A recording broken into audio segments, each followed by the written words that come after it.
कहीं कहीं हवा के संग मेरी बात उड़ गई थी। वो बात मेरे लिए तो तमाम जिंदगी का मफहूम थी। मैं न जाने कितनी देर तक उसे तलाश करता रहा, लेकिन मुझे मायूसी हुई। मैं खुद को कोसने लगा। भला क्या जरूरत थी जो उसकी उंगली थामे रखता था।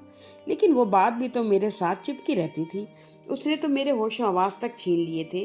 कई बार उससे पीछा छुड़ाना चाहा, लेकिन उसने पीछा ना छोड़ा। अब जबकि हम एक दूसरे के आदी हो गए थे, वो न जाने क्यों कहाँ फजाओं में खो गई। उस रात हम दोनों को पिक्चर देकर आए थे। वो मेरे हमरा थी। लेकिन जो ही मैं घर पहुंचा और कपड़े तब्दील करके अपने बिस्तर पर आया, तो वो मेरे संग नहीं थी। घबराहट में तमाम कमरा छान मारा।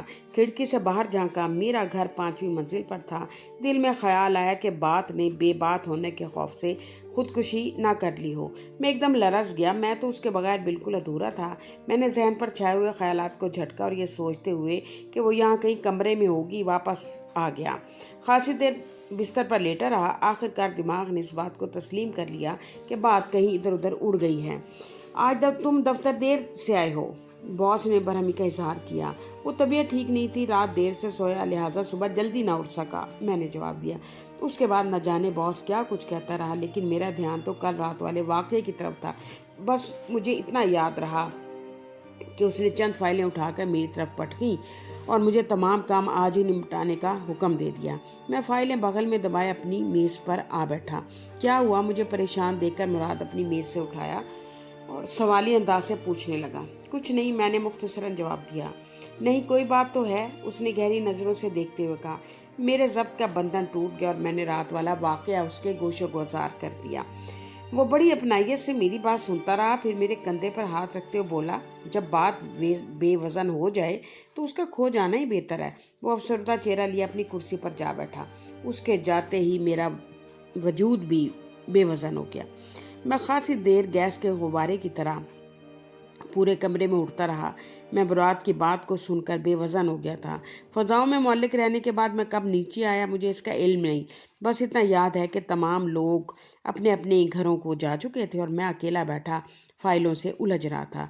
दफ्तर से फरागत के बाद मैं साहिल समंदर पर था, जहाँ बहुत से लोग मौसम का लुत्फ उठा रहे थे।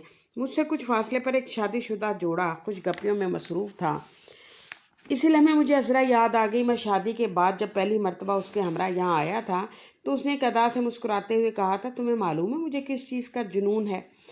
किस बात का? मैंने दिलचस्पी से पूछा। सैर व सयाहत का। वो शर्माकर बोली और उसकी थोड़ी पर चाहे जकन और नुमाया हो गया। ठीक है, तो फिर हम हनीमून के लिए सैर व सयाहत के लिए ही जाएंगे, मैंने भी इश्तियाक से जवाब दिया।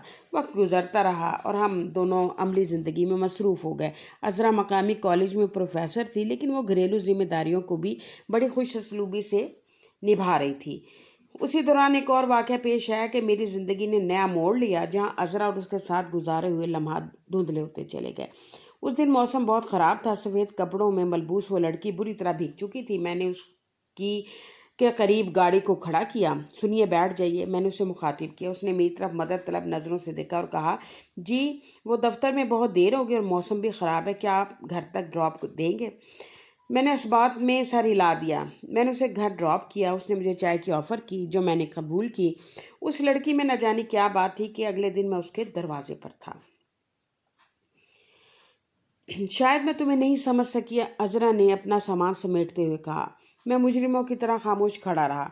घर से बाहर जाते उसने पलटकर मुझ पर नजर डाली और बोली, रजा, मैंने तुम्हारी खुशी के लिए अपनी खुशियों को कुर्बान कर दिया, जिसका तुमने ये सिला दिया। लेकिन तुम मेरी बात पल्ले से बांध लो, तुम कभी भी साइमा के साथ खुश नहीं रह सकोगे, क्योंकि तुम्हारे अंदर वफा नाम की चीज़ नहीं है।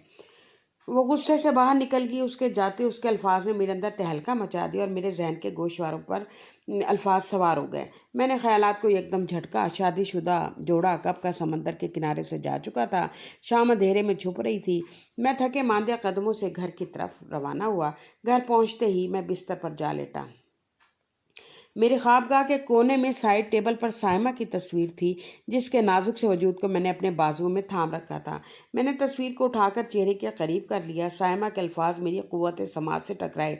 तुम मुझे खुश नहीं रख सकते। क्यों? मैंने हैरत से पूछा।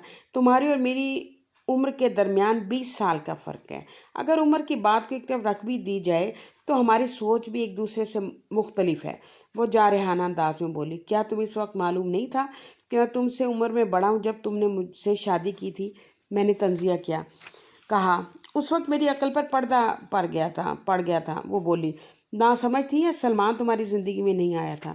میں نے حقارت سے کہا، تم میرے ذاتی معاملات میں دخل دے رہے ہو۔ وہ غصے سے بولی، سلمان تمہارا ذاتی معاملہ ہے تو پھر میں کون ہوں؟ میں نے سوال کیا۔ میری بات پر وہ بفر گئی اور غصے سے پاؤں پٹکتی ہوئی کمرے سے نکل گئی۔ کچھ دیر بعد وہ واپس آئی تو اس کے ہاتھ میں سوٹ کیس تھا۔ وہ ہمیشہ کے لیے جا رہی تھی۔ سنو، تم انتہائی خود غرض انسان ہو۔ تمہارے ساتھ کوئی بھی عورت ایک پل بھی گزارا نہیں کر سکتی۔ وہ غصے میں بولتی ہوئی باہر کے دروازے کی طرف لپکی۔ میں بہت پریشان تھا، بات کہیں کھو گئی تھی۔ آج سارا دن میں اس بات کو تلاش کرتا رہا، وہ بات جو جاتے عذرا نے مجھے کہی تھی۔ لیکن عجیب بات تو یہ تھی کہ سائمہ نے بھی وہی بات مجھے کہی تھی۔ کیا میں کسی عورت کو خوش نہیں رکھ سکتا؟ میں نے خود سے سوال کیا، لیکن مجھے کوئی جواب نہ ملا۔ اچھا ہوا بات بے وزن ہو کر کہیں کھو گئی۔